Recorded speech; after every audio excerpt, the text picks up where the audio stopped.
The Lost Kingdom and the Brave Princess. Chapter 1. The Forgotten Kingdom. In a village far from the Lost Kingdom lived a brave young princess named Clara. She was curious and adventurous, always dreaming of going on a grand quest. One day, while exploring her father's library, Clara found an old, dusty book. It told the story of the Forgotten Kingdom and the curse that had turned it into a place of sorrow.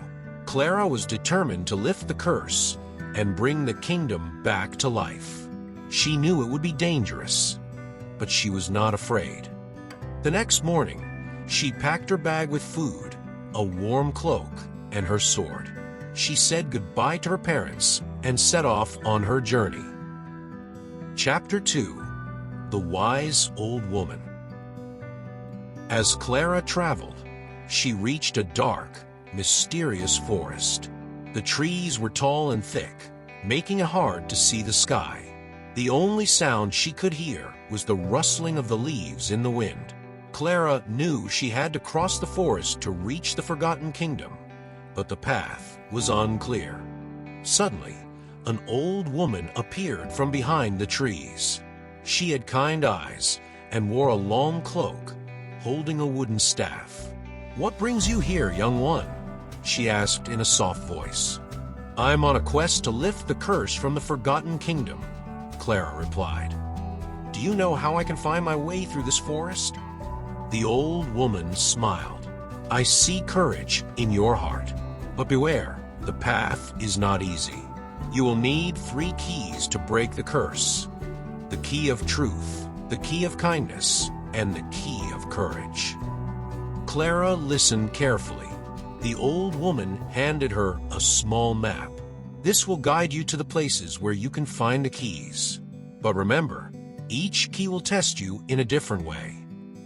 Clara thanked the old woman and continued her journey with the map in hand. Chapter 3. The River of Truth. The first place the map led Clara to was the River of Truth. The river was wide, with water so clear that she could see the stones at the bottom.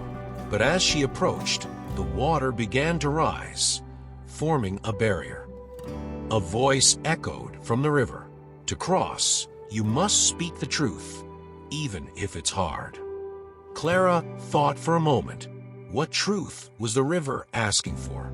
She had always been brave and honest, but there was one thing she had hidden deep inside.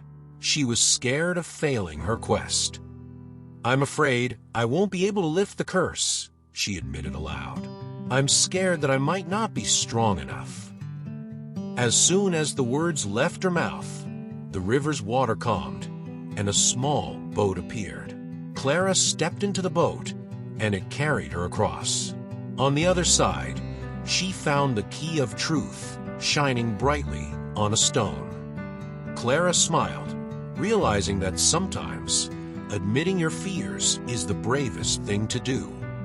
Chapter 4. The Kind Heart. With the first key in her bag, Clara continued her journey. The map led her to a quiet village that seemed abandoned. The houses were old, and the streets were empty, except for one old man sitting near a well. The man looked tired and hungry, his clothes torn. Clara approached him and asked if he needed help.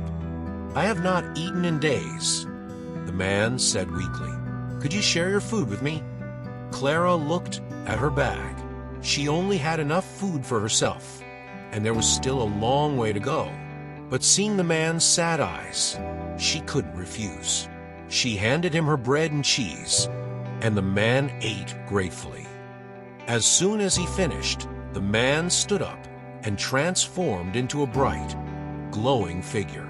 "You have shown great kindness," he said, his voice echoing through the village.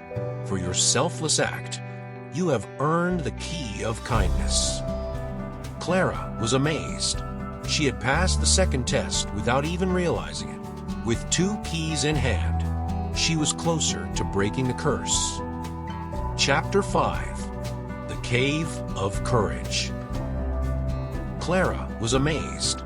She had passed the second test without even realizing it. With 2 keys in hand, she was closer to breaking the curse. The map led Clara to a dark cave hidden deep in the mountains. This was the final place where she would find the key of courage.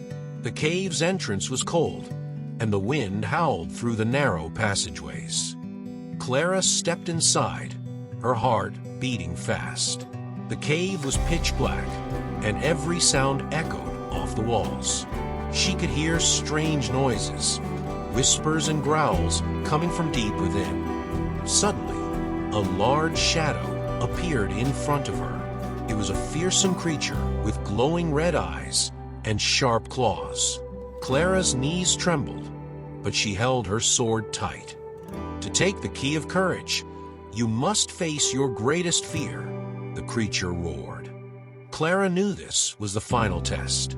She took a deep breath and stood tall. "I'm not afraid of you," she said, her voice steady. "I've come too far to give up now." The creature lunged at her, but Clara didn't flinch. She raised her sword, ready to fight, but just as the creature came close, it vanished into thin air. In its place, the key of courage appeared, glowing brightly. Clara had passed the final test. She placed the last key in her bag and hurried out of the cave. Chapter 6: The Return to the Kingdom. With all 3 keys in her possession, Clara followed the map to the Forgotten Kingdom. When she arrived, the once beautiful land was now a wasteland of gray and silence. The castle, which had once stood proudly, was now in ruins. Clara walked up to the castle gates and placed the 3 keys into the lock. The moment the keys turned, a bright light exploded from the gates, and the ground shook beneath her feet. Suddenly, the curse began to lift. The trees around the kingdom turned green again, and flowers bloomed all over. The sky became clear and blue, and the sound of laughter echoed through the land. The people of the kingdom, who had been trapped under the curse, reappeared, looking confused but happy. Clara had done it. She had broken the curse. Clara had passed the final test. She placed the last key in her bag and hurried out of the cave. Chapter 7: The King's Gratitude. As Clara stood at the gates, a figure emerged from the castle. It was the king of the Forgotten Kingdom. He bowed deeply before Clara, his eyes full of gratitude. "You have saved us all," he said. "For years, we were trapped in darkness because of a terrible curse. Only someone with a pure heart could break it, and you have proven to be that person." The king invited Clara into the castle and held a great feast in her honor. The people of the kingdom celebrated for days, grateful to the brave princess who had brought them back to life. Chapter 8: The Journey Home. After the celebrations, it was time for Clara to return home. The king gave her a beautiful necklace as a token of his gratitude, and the people cheered as she left the kingdom, now restored to its former glory. As Clara traveled back through the forest, she thought about all she had learned. She had faced her fears, shown kindness to strangers, and remained courageous even in the darkest moments. The journey had been long and difficult, but had been worth it. When Clara finally returned home, her parents were waiting for her with open arms. They were proud of her bravery and the kindness she had shown on her quest. And so, Clara's story became famous throughout the land. The brave princess who had lifted the curse and restored the Forgotten Kingdom was remembered for generations to come. And they all lived happily ever after. Thank you for listening. Don't forget to like and subscribe for more exciting stories. See you next time.